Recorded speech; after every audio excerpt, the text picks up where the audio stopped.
Hi everybody, welcome to my channel. Today I'm joined by Hamilton, and Hamilton also has a YouTube channel, many channels, but the reason I've invited you here today, Hamilton, is to talk about Necromunda.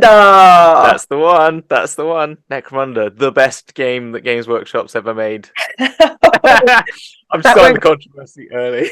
yeah, that won't cause anything in the comments at all. I'm only joking. I'm only doing it to bait people. It's one of the best, I think. One of the Pretty best. good. We'll take Yeah, that. And yeah, can you say the name of your channel up front, and I'll do a little thingy to it? yeah. Hazard Stripes. It's all one word. You can find it if you just go into the YouTubes and do the search for Hazard Stripes on there. Yeah, it should be Yeah. there. Yeah, So we're going to do a let's talk Necromunda video, and then yeah. I'm going to explain it to Arby, to Ian.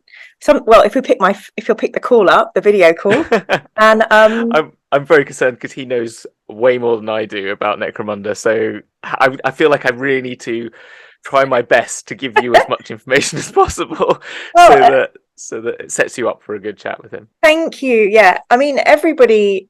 I don't know. I think there are some people who are just so bathed in the blood of Primarchs that they always know infinite. Like, Yeah. they're just one of those Mm. creatures. So we'll Yeah. see. But yeah, Arbiter Ian is like, a godfather of Warhammer to us all, Hamilton. We are just Yeah. his, children scattered across the galaxy. 100%. Yeah. Yeah. So please tell me when you started your Necromunda YouTube channel. How long ago was it? Yeah, it's only been a few months now. I can't off the top of my head. I think it was the beginning of April. I think just like a Okay. couple of weeks into April, or no, May even. And I did like I'm one of those people that like set up a few things before I started. So there's a few like regular streams that went out, and Yeah. then MCM, COVID, holiday has meant I've done some more vloggy type videos on there for now, Yeah. but I've just been editing today a bunch of new things all about like how to choose a gang in Necromunda and stuff like that. So it's been a bit more lore heavy beforehand and the sort of history of the Yeah. game and how it came about. And now I'm moving into more mechanics. Then Now you're gonna start gonna and go you're back to gonna some more start lore. playing. You're gonna start playing. Yeah, exactly. And that's the other thing. Yeah, other things like that. Exactly. So So I heard a rumor. Well, I didn't. I've spoken to you about this previously, but your channel's called Hazard Stripes. yes. You love Necromunda. You're now like an elderly, like me. We're elderlies. But as a Yeah. little, you Yes. had a Hazard Stripes themed bedroom.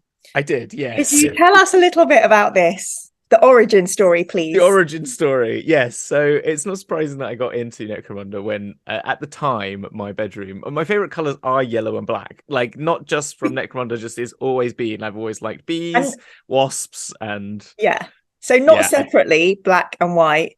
You really are. black and yellow together And all the time. Rem And so remind me again. This, if you were a Space Marine, this means you would be. Is this Iron Fist's colors Imperial or fists, yeah, Imperial Imperial fists, I Fist? guess, yeah. Or the Grey Knights have hazard stripes as well, I think, don't Okay, they? I think, yeah, but or iron hands. I'm not a massive space mariner. That's my problem. See, like I know the I'm not a massive Necromundas, Space Mariner either, but that sounds like a song that you and I need to write. yeah, space mariner either. I Yeah. love it. Yeah, it's good. There's some stuff in there. Um, ground control. No, yeah, no, well, I had a bedroom and I said to my mum at the age of 8 when we moved house, I really want a yellow and a black room. And my mum, being Scottish, thought, well, this is the way to push my Scottish heritage onto me. She said, well, I found this yellow and black tartan. And I went, yes, please. And to finish it off, she did black velvet curtains with yellow tassels. This is an 8-year-old boy's room. It was insane. I loved it with yellow and black bedding and everything. Yeah, it was. Oh, I loved it. I was so happy. well, your mum sounds like a complete legend. So, She is. We had a leopard print bathroom, for crying out loud. Like that was what our bathroom was. oh, So like, okay. Please, if you have any images of these, please share oh them. yes, I will try and get them for you. And yeah, Oh, and lights will die. do you want to put your light back on? I hope you're not like tripping out a switch in the house or someone's trying to microwave and every time you The put ghost of like bad taste has turned up. the ghost of To, like, Lawrence Llewellyn Bowen. exactly. It's like, what are you doing? And so, but yes, as you can see though, that design flair has come with me with my circus tent theme. It's I Japanese. love your room. One of my favorite books of all time is called The Night Circus by Okay. Erin Morgenstern, and you're really realizing a beautiful fantasy from that book. So it's gorgeous. Oh, So thank you. when you were little, you Yeah. kind of were touched by the Warhammer universe. Yes. So Yes. yeah, I always ask people, tell me how, as a little baby Hamilton, you got into Warhammer. So basically, again, thanks to my mum, really, who knew I was into sort of fancy things, who also was herself like an artist and used to make like, she made like model train set dioramas for like a thing for me when I was a kid. Yeah, I know, she was really cool. And like we made the Thunderbirds thing Tracy Island? The Tracy Island from the from Blue Blue Peter. Peter. That one. Oh, yeah, we made it together. Yeah. That's so It ended up in a cute. bin, which is very sad. But yeah, we did that together. So like we all did that. And so she thought, I think because we used to go to like Milton Keynes Shopping Centre, and she thought, what can I entertain this poor child instead of going around all these shops with me, and took me to the Warhammer store that was there. And I I got, as I started, actually, I was a bit of a Space Marine at the first, because that's kind of what they push on you. You know, it's like, Yeah. what I'm doing, and they go, well, there's these things. Okay, I'll have some of those, please. And because I was always, yeah, exactly, I was a little bit emo at the time, and I think the Dark Angels Codex come out, the blood, the sort of, I think it was the Angels of Death Codex, which just sounded so cool to an 8-year-old, 10-year-old. I was like, yeah, I want that. And so I started with that in the, what's that, 97, so second edition of Warhammer. Wow. And yeah, so a long time ago. But then also at that similar point, Necromunda was still pretty big at that time, and that's when my real like joy came in making those models, because it was just the hazard stripes was like the yellow and black lines, and I was like, okay, that's me sorted now. I know where I'm going.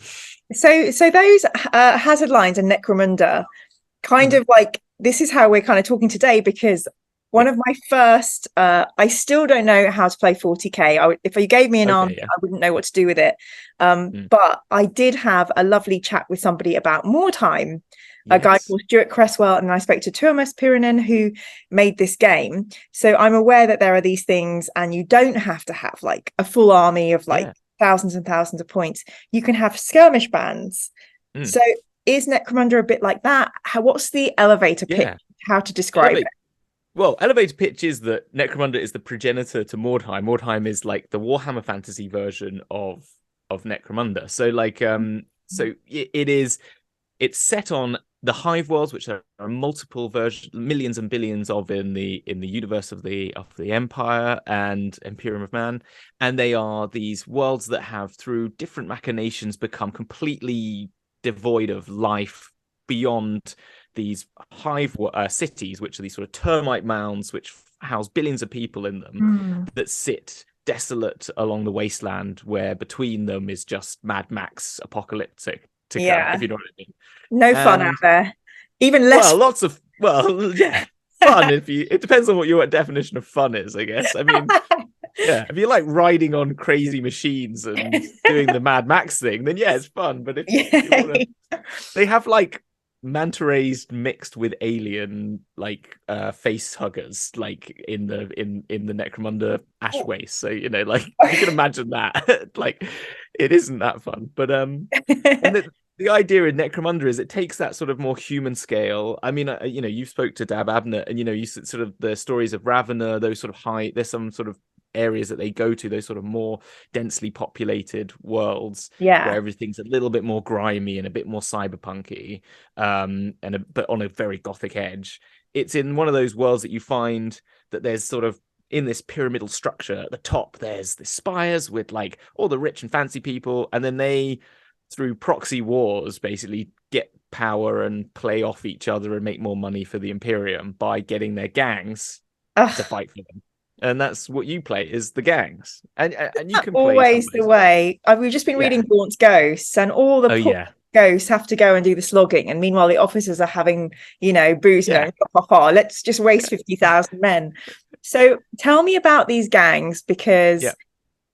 how many individuals can you have in them? And then I'm guessing it'll be like different kind of, like, you can be, so yeah, so in Mordheim you can be Skaven, I think, and they're like rat Yeah. people. You can be Yeah. witch hunters. So tell me a bit Yeah. about the setup and the gangs and everything. So yeah, there's like three types of gang, I like to call them. So there's like the house gangs are your sort of key gangs, and they are defined by, they're like affiliated one of these rich high houses. And so you've got within those, you've got the six key ones are the Cawdor, which are like religious zealots, think the god emperor's the bee's knees, Yeah. and anyone who gets in their way and doesn't believe in the god Which emperor. which he is. Oh, of course, yes, of course, yes. Don't burn me. And then and that's what they do. Then you've got like the Delax, which are like secret spy people. You've got the Eschers, which are cool gals with chemical throwers and medical equipment to like do stimulants and sort of poisons. You've got Goliath, which are just big brutish people. And you got the Van Sar, which are sort of edgy Green Goblin like, floating on their little space, very cyberpunky people. And the Orlocks, which are your denim clad, as I like to call them, denim clad 80s bad, the bad thing with the sort of like clicking fingers, Like, really naff gangs, like, yeah, kind of like 80s shopping mall toughs. Yeah, exactly. Yeah, that's what they are. Yeah, they're literally Bruce Springsteen. So there's denim in Necromunda. Oh, of course, there's denim in it. Well, Oh it my wouldn't be God. Necromunda without the Orlocks are basically 95% denim and about 5% everything else. Yeah. Amazing. So yeah, and then you've got like other ones which are you've got everything else that's in the world of 40k that can just come into it. Like you can have your Chaos Cultists, you could bring orcs into it if you want to. You could like, people have made rules for it a lot like Mordheim, where it's got a really good community and fan base that want to provide content for it, but also Games Workshop gives you a couple of books that you can get for it, which allow you to build your own gang. Say that you can have an outcast gang or outlaws gang. It depends on the era you're in. That you can just basically say, all right, I'm going to take this model from 40k or this model from Frostbite or whatever, and say, or Frostgrave, sorry, and that looks cool. I'll make a gang around that using some pre-gen stats it gives you that make sense to you. So it's every model is a Necromunda model. Every model. Yay. Once long ago, someone gave me the Ghibli models of the Dungeons and Dragons cartoon. Oh yeah. And there were like 6 of them, and I was thinking that would be really cool to run in like Frostgrave or more, or Necromunda or something. So definitely. I would love poor Ghibli people that get put in that game. I know. I do feel I've avoided playing games for so long, but one of the things that tempts me into the game is like lore or story. Well, to give you the sort of other, like the lore bits of it, like the thing about Necromunda, the world itself, is it used to be actually a part of a larger empire, a little small but still bigger than one world empire, called Arrhenius Prime, or the Arrhenius Continuity. And they got found like early on in the journey of the Imperium, when they were up to some crusading as they do. And they came back. Yeah, and they got bushed out of the warp through one of these ancient warp gates that like were built by some ancient race that even this continuity didn't know about, which is always like subtle hint that things are going to go down. And they completely, because they were like, they had like during the, I don't know how much you know about like the fact that there was the riser machines before the Emperor. That's one of my favorite things. The reason like no one is allowed to have like technology is because AI kind of destroyed everything. Yeah, exactly. And like, no. Yeah. Well, the Arrhenius Continuity didn't get that message and still were doing stuff. So when they turned up, they were like super powerful compared to like the Space Marines and stuff. Well, the small amount of Imperial troops. And so they then beat them all and sent them to the Emperor saying, oh, it's really nice to have met you. Now you can join our little empire. and he didn't take that very well. So he sent the Imperial Fists, basically all of them, over there, and destroyed all of them. And that seemed all good. And then the Ancient Wargates brought out a load of Necron-like things that killed everyone and then scorched the earth. And so it used to be called Arrhenius Prime, and they thought, well, it's basically a pile of dust now. We'll call it Necromunda. And that's the world it is. So you get this, that's very exciting kind of, I'm not going to say this now, apocalyptic end of the world feel. Like, why are we even fighting for this planet? Because there's nothing on it. So what money is there to be made if you're in those gangs? Like, is it just... Well, there's industry, because it's all for the industry to feed the Imperial war machine, basically. So, like, there's factories, there's still resources to be mined from, like, the Earth's core. So, like, people go out into the Ash Waste and you can play games out in the Ash Waste, and there are, like, nomadic tribes that are very like the Fremen, if we're talking like Dune relationships there. And so, like, there's this whole... There's getting that ore, bringing it back to the hive worlds, which have like a quota for setting up ties to give to the Empire to feed them with guns, potions, like stimulants, and all those sorts of things. And that's really what the money is to be made, is just territory and power. I guess. Power. It's not as cool as Warpstone that's in Mordheim. And sort of I know. I mean, a bit crazy. For me, like, I'm like, oh, crystals. I can see why that'd be worthwhile. The Necromunda sounds a little bit like A Day in the Office. We got to get these poisons. We've got to get these death race to the golden. It really is a bit like that. I mean, that's the thing. There isn't as much of this. Like, I think that's why Mordheim is got such a bigger like love for the sort of lore of it and the sort of world of it, because of that really cool story and the sort of the fight over this apocalyptic dead realm city. But I think the Necromunda comes in. It more, I don't know, I haven't played as much Mordheim, but the attachment you gain to your characters. Have you played like XCOM? Have you played that game, for example? Or oh no, more stuff is going to have to explain to me. No, it's fine. It's just a video game, which is very similar. But because you have a little gang of 8 people, you name all of them. And so they all have these characterizations that you give them. You know, they might do the kill at the end of the game that gives you the win. Or they might get shot in the leg at the end of the game. Like, no, David. You know, and that's David. No, not you. That's such a bad Necromunda name. They would have cool names like Susie Q or something like that. I don't know, but David. Oh no, David. Oh no, Brian. Brian's gone. Brian, will they survive? We've only got Colin left.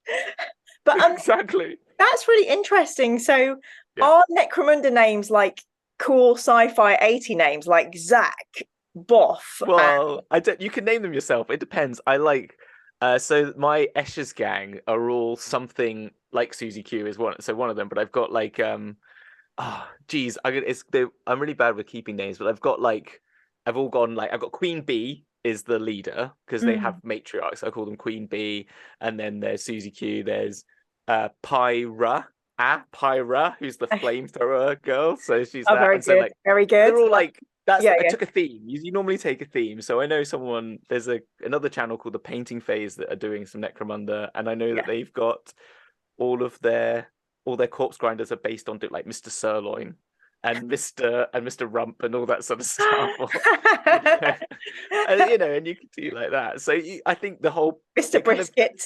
Mr. Brisket, yeah, exactly. Mrs. Brisket. I don't know. You could do those sorts. I think that's the kind of thing. And someone did Delax that are all named after famous spies. So all those sorts of things. And I think that's the fun of it, is that you take a theme and it's silly. It is silly, and it still keeps that more, I think, than the others, that ridiculousness of 40k that has probably been lost a bit in the wider 40k universe, which got a bit more serious and a bit more like, want to fight the Tyranids, like that. And those Tyranids. So there are no Tyranids in Necromunda unless you bring them in specially. Obviously, yeah, exactly. You can bring them in if you so wish. But again, I've never actually done that. But again, you can bring like orcs in. So I'm assuming someone's made them. But someone somewhere. Like a monster that you could go down and have a campaign where you play against, feeding out some Tyranids or something.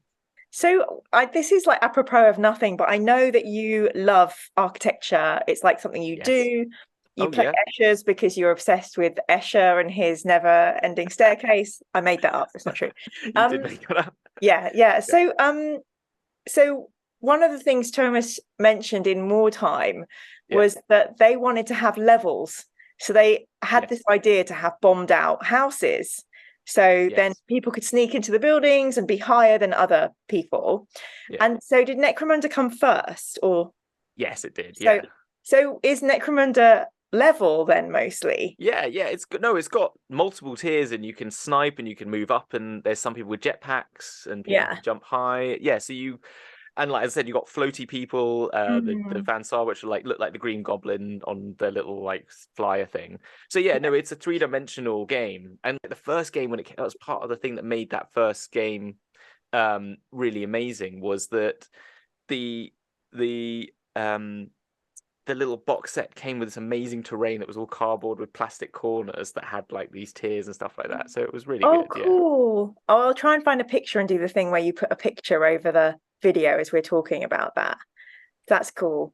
So so basically you're playing on this, I'm just imagining how I'll tell Ian, I'll say basically you're playing on a bombed out planet that really upset the Emperor, and there are like different characters can have different flying levels and things, and then also like you can use terrain to have different heights, but it's kind of got to be very apocalyptic. It can't be like green fields. It's going to be mostly no, it's either you're in an industrial hive, like it's just grungy, the back end of Blade Runner, or it's desert wastes with ash clouds. I love that. Like, the service corridors of Blade Runner. So that's the top end parts of Necromunda.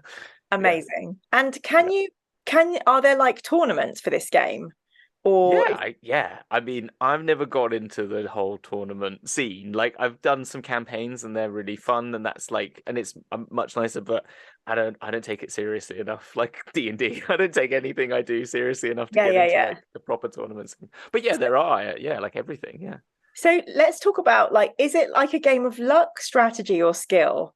Like, if you are playing Necromunda, like, how would you get good at it? What would you say would take an expert? No, that's a bad question. What would it take to become expert level at Necromunda? What kind of gaming skills do you require? I think, the thing is, Necromunda and like a lot of GW games are very unbalanced games. So if you were a player and you wanted to win, I could probably tell you, choose the Corpse Grinder cult. They'll probably win. And also, if you have the more players you have on the board generally outweighs actually how good the players are a bit, because if you've got, I mean, a little bit, it's sort of unbalanced in that way. It depends on the game, the players you have, but numbers can really overpower a lot of other things. But so it really depends. That's why it's a bit of a broken system, because it's like you could just choose a gang that's really good, but then again, there are other ones that a little bit of luck can put them in the right place, or if you really think there are others which, if you really know how to play them, then you make them work for you. I mean, that's one of the things with a lot of GW games that not that I've played, but I've kind of observed. If you are the kind of person who absolutely devours rule books, and I'm looking at you and Fiona, if you can get really close and uptight with the rules, that will give you a massive advantage, because I think so. I do think so, but I think Necromunda is, because it's so much more condensed, the confusion comes in the fact that there are like not 7 books, but like there is a book for the rules, and then there's like with all GW things, then you need to get another book just for your gang. And then like you've got to cross-reference and you've got to add up points. So it's like accounting for the first part of it. So actually, it's not only being able to like read law books, but it's also have some good math skills as well. Which makes it a bit more difficult. Math skills. Oh, that's my fall down. But you could have like a Necromunda buddy, like a Mentat Necromunda buddy, who would just help. I like it. Thank you. Yay, good ref, yeah. Yay. I just even looked to see if you were impressed. I'm so pathetic. And do you require a tape measure, or is it gridded? No, you do require a tape measure. Bendy tape measure is better. The best. Bendy, like cloth ones. You want to go around corner, because you normally play in very tight, cramped condition sort of games. I mean, there are some that go up in levels, but a lot of the time it's it's a bit more of a smaller board than like a Yeah. 40k board. So you're going to be going around corners, and there's a lot of like, because it's like very close combat skirmish games, it's very much like you want to have cover, you want to like hide behind things, so you want to know if you can go around a corner and get to someone. So it's That's always good for cool. the, Yeah, yeah, so especially your sneaky gang, are they called yeah, with V, the right? lack, the Delac, no, the Delac. The Delac. Are they a bit vampire-ish, the Delac? Yeah, they're very Okay. like ghoulish looking. Yeah. And do they suck blood? No, no, they Okay. don't, to my knowledge. Just checking. Because there are vampires, they sneak into lots of Warhammer games as well. And Yeah, so you said the corpse grinders are more likely to win and bash you. What is it yeah. that gives them the edge? Are they like, I'm just trying to understand, like, do they roll like higher hit dice if I'm talking in? Okay. Yeah. No, it's weird because you always use the same dice. They've just got higher stats, so in the Oh, things okay. that matter. So That like sucks. they're really tough. So like you have to roll really high to actually hit them, and then once you've hit them, you've got to roll really high for them to be wounded. And then they've got a lot of wounds. They also have these things called like masks that they wear, which can freak people out, and they Scared put people them. off their game. Yeah, scare them. So even if you're like the other brutish gang, like the Goliaths, because they've got low intelligence and low willpower, you can just keep scaring them, and they can't do anything. So So, like they just keep going. so what I'm hearing is they've got high AC, they've Yeah, got yeah. high constitution, high hit points, and fear effect. Yeah. Yeah, it's basically, yeah, so they're basically a barbarian with some sort of psychic ability to scare everyone. Yeah. Oh my That's god, the I thing. we just translated it into like Yeah. D&D. Yay Yeah, us. exactly. Yeah.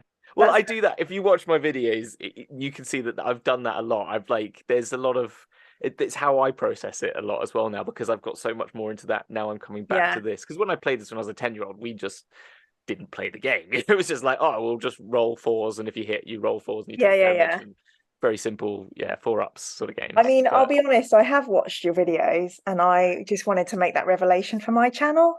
So you've blown the whistle there. But no, I love how you do that. And yeah, I mean, it's so weird to me because people are often like, why don't you play this? And I'm like, I'm more into D&D and I'm not very good at rules. And they're like, Mira, D&D has got so many rules and supplements. So, yeah, but I it's guess, easier. It is easier. Warhammer role play like D&D. You buy the player's handbook. You make one character. You have to yeah. do a bit of math, but it's like you roll 6 times a few sets of dice, and then you start at level 1. You don't start like in this. You start at like probably like level 10 for as a sort of. Do you know what I mean? And you've Yeah, got yeah, yeah. There's a eight, lot. at least 8 of them. So you've got eight level 10 players you've got to create straight off the board, and you've got a max limit of things. And you're like, if you imagine doing that as a first time player, you'd be like, Oh, no, no. thank you. Yeah. So so yeah, I'm see, this is why I'm kind of limited because I mean, I love to make up stories and fall really heavily on the collaborative approach of role play. Yes. So I kind of, I don't have that like kill instinct or competitiveness. Yeah. I want to have a lovely time with my friends. And when, Yes. and so, when I do play war games, I feel so bad for the other player because A, I'm fumbling, and B, I don't really have a kill instinct. But I understand. are there any RPG elements to Necromunda? I mean, I like what you were saying about giving all your characters like Yeah. personalities and giving them the wins and the kill shots and stuff. Well, What yeah. No, I storytelling mean, can you do? you have like a campaign is normally how you run them. So you like someone will build a story around it, and like the one that's kind of big that's used in it's the one from GW is like Cinder Rising, which is where there is a sort of coup d'etat in one of the main hives by an old relation of one of the like of the lineages who comes up and tries to like take over the hive world. And so you've got that, and you can choose your allegiances, and then you gain XP and you gain bonuses towards your like connections to them, and that means you can gain better gear. You could also maybe get them to come and fight with you, and you could, if you're the arbitrator, your arbiter Yeah. for the game, for the thing comes along and kind of makes up storylines that you then play out key parts in it. There isn't an actual role-playing game for it. I might have been trying to make one for like 3 years because I think it'd be really cool. Because I think actually role-playing in the world of Necromunda would be awesome, because I think it's there's so much political intrigue. Yeah. you've got all this sort of like the mixture of the high ups and the lower downs, and I Yeah, think the that's world could be really fun. fascinating. Would that be a bit like maybe Spire? Yeah, I guess Or so. That's probably the closest. Yeah. or could you have you could have a role-playing game where you had to regenerate the planet and make flowers grow? I mean, you could do. I mean, I'll tell you what my ultimate role-playing game I want to do for Warhammer is I want to call it to kill an emperor, and is basically play loads of alien races and maybe a human as well who've Yeah. infiltrated the empire, but based on like the fact that the bureaucracy is so stupid, they've just stolen identities, and even though they can see that they're clearly like an orc because they've got the identity badge, everyone goes, well, Jim, you're looking a little bit green today, and stuff like that. And the whole plan is that they try and kill the emperor, and I think that would be so much fun. I think that's my I think that ultimate would goal. be fun, but I would be But really sad if someone did kill the emperor. Oh, I've I got wouldn't want to. Okay, sorry. There might be a bit of an odd break there because Hamilton and I just broke off and designed, developed, and pitched Kill the Emperor. Yes, yeah, it's done. It's all casted, everything like that. It's all done. Yeah, Do you production's know all. what? I think might be quite fun. I might do a thing where I go live and I'll just Yeah. improv DM a game of Kill the Emperor with you, Oh, let's do it. and then you can do it back. What's Okay. the name of the planet where the Emperor is? Terra. Terra. Duh. Duh. So, Read all the books, do you, Mira? Do you? I do look. I put them here to prove that I've put Read them. No, I'm terrible with names. them. Do you know what? It always befuddles me because it's such a normie name. I know exactly. I'm Yeah. totally with you. Yeah. So yeah, It's also like the Eye of Terror. Is that Terra? Is that Eye of Terror? I I mean, know. The Eye of Terror, the Eye of Horus. Too many Yeah. eyes everywhere. exactly. I know. It'll be like it was a dark and acid-filled rainy night on Terra. In the Yeah. distance, you see the silhouette of the Emperor's pyramid. What do you Yeah. do? Yeah. Yeah, I'm up for this. Yeah. I'll Okay. play the orc that wants to like. I think that'd be great. I think we should get a few of us. Like someone plays orc, someone plays Drukhari, all banded together to kill the emperor. I'll Yeah. have you and I'll get Jim to play, and then we'll just see whoever random pops up on the internet. Hopefully not the love person who shouted "suck my," but Yeah. you're not going to kill the Maybe emperor. we can that kill way. him. No, but that's not a movie. Let's That's not do that. not what we're trying to do to the That's emperor. not- So tell me, I know you have to go soon, so apologies for such a short video, but Hamilton, I hope we get to do loads of fun chats and stuff together. Yes, 100%.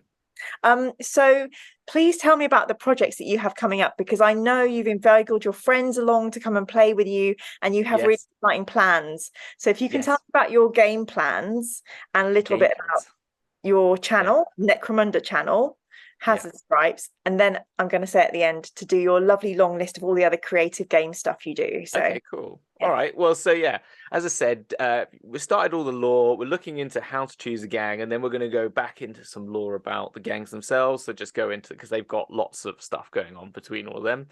And at the same time, I'm wanting to borrow an idea from White Dwarf, which Ian borrowed, which is the Taylor for Gamers. But I want to do a little thing with a few people, building some gangs, basically 4 gangers sort of games. To get 4 of us together, just give me a push to build the gangs that I've been trying to build, like a new one, and really I think it's a better way to teach the game to people than actually. And I'm going to try and use it as a bit. I might do some asides with that as little vlogs. Yeah, like you might be wondering why I've sacrificed my green surfboarding person. This is exactly. Oh my god, exactly. you must sort of.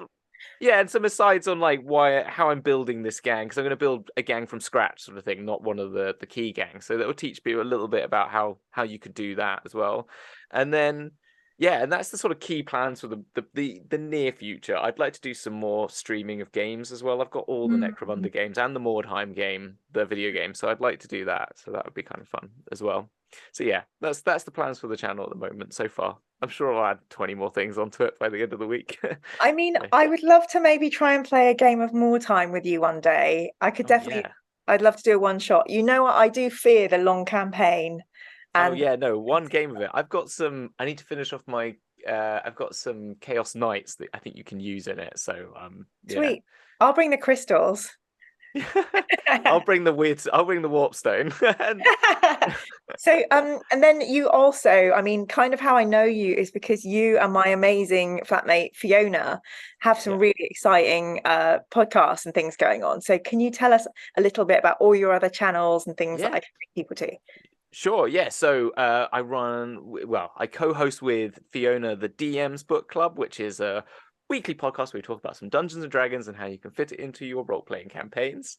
That's the spiel. But we just talk about like the latest release, or talk about an old school campaign guide, or just build a dungeon or something like that. And we do that like once a week. Fiona gets awesome guests on as well, and we've just done a whole Planescape one. We've gone around all the planes of So cool. D&D. Yeah, which was What was your favorite plane? That's too hard. I mean, I love Gehenna because it's kind of crazy, but the Abyss is cool. And Pandemonium's cool. All the crazy ones are the best ones. They're the fun ones. You are very chaotic, Hamilton. Yeah. Okay. So there's DM's Book Club. Yeah. And then, I'm working on something that's coming out hopefully soon. I've been saying it for like a year now, but something called Bowies and Spelljammer, which is where I've got the wonderful and amazing Jeremy Cobb from Three Black Halflings playing Major Tom. I've got my friend Tay playing Hunky Dory, and another friend of mine, Chloe, playing the Goblin King themselves, Jareth, and they are flowing through space on their spaceship, the Moon Age Daydream, trying to fight the evil space pirate Adamantium and his Adamantium ants. Wow! All in aid of the Killer Queen, Freddie Mercury. It is a space opera.